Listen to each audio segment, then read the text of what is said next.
দর্শক, একটা খুব মজার কথা বলি আপনাদেরকে। বাংলাদেশের যে বিশাল বড় জনগোষ্ঠীর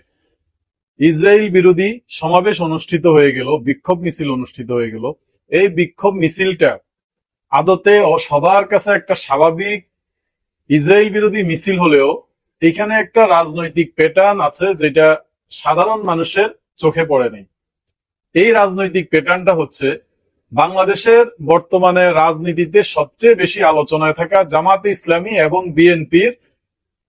হাজব্যান্ড ওয়াইফের মধ্যে ডিভোর্স হয়ে গেলে যেরকম একটা মান অভিমানের দূরত্ব দেখা যায়, এরকম একটা দূরত্বের ঘটনা কিন্তু দেখা গেছে যেটা সাধারণ মানুষ তাদের চোখে পড়ে নাই। বিষয়টা হচ্ছে বিএনপি কিন্তু সমগ্র বাংলাদেশ যখন একসাথে মার্চ ফর গাজার আয়োজন করলো, বিএনপি অনুষ্ঠানটা করলো তার একদিন আগে। অর্থাৎ বিএনপি এদের সাথে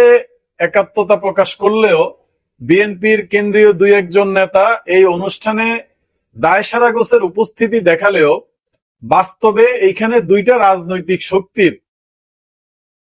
একটা বড় ধরনের শোডাউনের প্রস্তুতি ছিল। বাংলাদেশের যে নতুন রাজনৈতিক দল, ছাত্রদের হাতে তৈরি যে নতুন রাজনৈতিক দল এনসিপি, হেফাজতে ইসলাম, চরমোনাই এবং জামাতে ইসলামের কিছু আইকনিক আলেম যাদেরকে সামনে রেখে কিছু কিছু কাজ জামাত তাদের মূল নেতৃত্বকে দূরে সরিয়ে রেখে আদায় করিয়ে নেয়, সেরকম কিছু নেতৃস্থানীয় আইকনিক আলেমকে এই মার্চ ফর গাজা এই অনুষ্ঠানটাতে, এই প্রোগ্রামটাতে সামনে দিয়ে একটা রাজনৈতিক বড় মহড়ার প্রস্তুতি নিয়েছিল জামাত ইসলামী, হেফাজতে ইসলাম,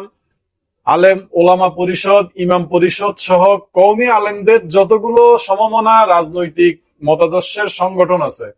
সবাই এনসিপি, চরমোনাই সহ বিএনপি বিরোধী একটা জোটের আত্মপ্রকাশের পথে তারা প্রাথমিক একটা ট্রায়াল অনুষ্ঠান করে গেল এই মার্চ ফর গাজা অনুষ্ঠানের মাধ্যমে।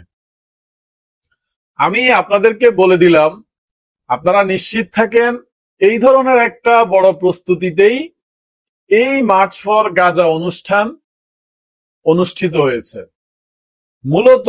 এই যে কওমি আলেম, জামাত ইসলামী, এনসিপি সহ অন্যান্য যে ধর্মভীরু সংগঠনগুলোর একীভূত হওয়া, একসাথ হয়ে গতানুগতিক রাজনৈতিক আন্দোলনে এগিয়ে আসার যে কালচার তারা নতুন করে স্টার্ট করলো, এই স্টার্টিংটার এন্ডিং হবে নির্বাচনের মাধ্যমে একটা ভালো ফলাফল নিয়ে এসে তারা এই জোটের, এই একাগ্রতার, এই একীভূত হওয়ার ফলাফল মানুষকে দেখাবে। অত্যন্ত নীরবে নিবৃত্তে বিএনপি বিরোধী একটা শক্তিশালী জোট গঠনের প্রক্রিয়ায় এগিয়ে যাচ্ছে বাংলাদেশের সকল সমমনা গতানুগতিক রাজনীতি বিরোধী ধর্মভীরু রাজনৈতিক সংগঠনগুলো এবং নতুন তৈরি হওয়া ছাত্রদের রাজনৈতিক দল এনসিপি সহ সমমনা সবাই একাত্মতার মাধ্যমে বিএনপি বিরোধী একটা সমমনা শক্তি তৈরির যে স্টার্টিং শুরু হলো, এটা নির্বাচন পার করে ভালো একটা রেজাল্ট নিয়ে ঘরে ফেরার জন্য, সংসদে নেতৃত্ব দেওয়ার জন্য, রাষ্ট্র পরিচালনার জন্য একটা শুরু মাত্র। আমি আপনাদেরকে দ্ব্যর্থহীন ভাবে বলে দিতে পারি, এই যে রাজনৈতিক একটা শুরু, এই যে নতুন একটা মেরুকরণের সৃষ্টি হচ্ছে, এই মেরুকরণটা শুধুমাত্র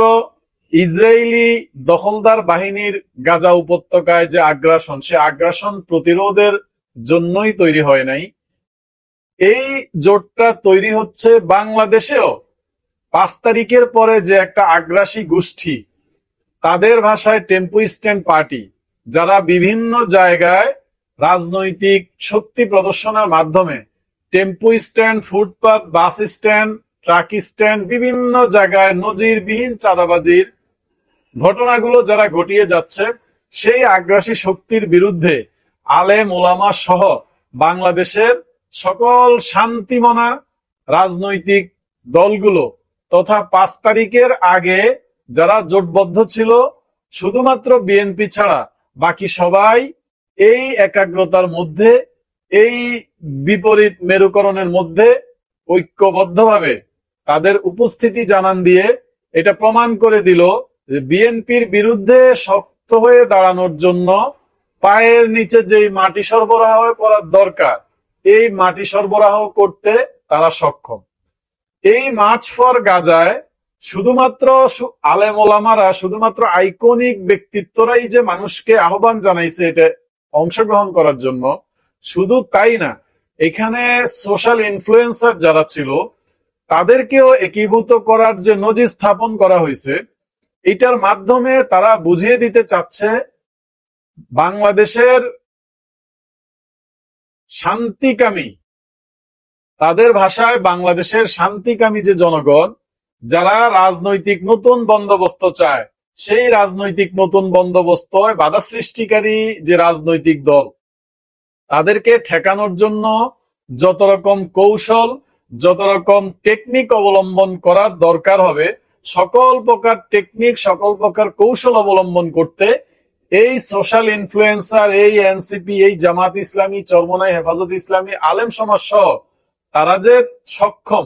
এটার প্রমাণ দেওয়ার জন্য কিছু প্রাথমিক আলোচনা তাদের মধ্যে হয়ে গেছে, এরকম তথ্য আমাদের কাছে আছে। আপনারা অচিরেই যখনই নির্বাচনের ঘোষণা আসবে তখনই এই পরিবর্তনের বাস্তবায়নটা দেখতে পাবেন। এই শুধুমাত্র ইসরায়েলি আগ্রাসনের বিরুদ্ধে যে এত বড় একটা জমায়েত ছিল, এইটার মাধ্যমে মূলত ধর্মমনা যে রাজনৈতিক দলগুলো বাংলাদেশে, জামাত ইসলামী, ইসলামী শাসনতন্ত্র আন্দোলন যেটা এখন ইসলামী আন্দোলন বাংলাদেশ, হেফাজতে ইসলামী বাংলাদেশ, বাংলাদেশ ওলামা পরিষদ, ইমাম পরিষদ সহ আলেমদের যতগুলো সমমনা রাজনৈতিক দল আছে, সবাই কিন্তু এই একই ছাতার নিচে এসে জড়ো হয়ে মূলত আগামী নির্বাচন কেন্দ্রিক একটা শক্তিশালী বিএনপি বিরোধী জোট গঠনের প্রাথমিক প্রস্তুতি সম্পন্ন করে ফেলল। নির্বাচনের আগ মুহূর্তে দেখবেন যে একটা নতুন কারিশমা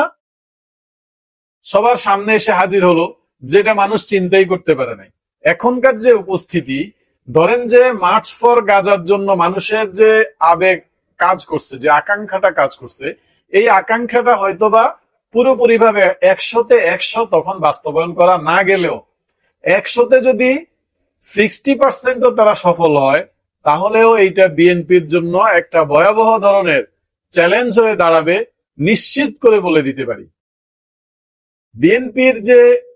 5 তারিখের পরবর্তী সময়ে রাজনৈতিক নোংরামি, যেটা সাধারণ মানুষ এত বেশি বিরক্ত, সাধারণ মানুষ এত বেশি এই রাজনৈতিক দলটার উপরে ক্ষুব্ধ, এদের বিরুদ্ধে যেই জোটই তৈরি হবে, বিশ্বাস করেন মানুষ চোখ বন্ধ করে সেই জোটকে সমর্থন দিয়ে যাবে। সেই জোটটা যদি আওয়ামী লীগও হয়, তারপরেও অন্তত 30% লোক ওই জোটে সমর্থন দিবে। আওয়ামী লীগ যে ক্ষমতায় ছিল, তাদের বিরুদ্ধে যত অভিযোগ ছিল, সব অভিযোগ ঢাকা পড়ে গেছে 5 তারিখের পরে বিএনপির নোংরা রাজনীতির যে খেলা, সেই খেলার মাধ্যমে মানুষ বুঝে গেছে বিএনপি যদি ক্ষমতায় আসে তাহলে দেশটা নরকে পরিণত হবে। অতএব এই বিএনপিকে 5 তারিখের আগে মানুষ যেইটুকু সিম্প্যাথি প্রদর্শন করত নির্যাতন নিপীড়নের কারণে, সেই সিম্প্যাথি তো এখন নাই, বরং মানুষের মধ্যে এখন এক ধরনের দুর্ধর্ষতা, এক ধরনের ভয়াবহতা মানুষের মনের মধ্যে গেঁথে গেছে। বিএনপি দেখলেই মানুষ কেমন যেন আটকে উঠে,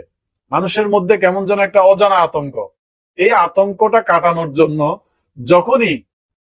এই নতুন রাজনৈতিক মেরুকরণটা সামনে এসে দাঁড়াবে, মানুষ চোখ বন্ধ করে তাদেরকে সমর্থন দিবে এবং সেই সমর্থনের জোয়ারে বিএনপি ভোটের রাজনীতিতে ভেসেও যাইতে পারে।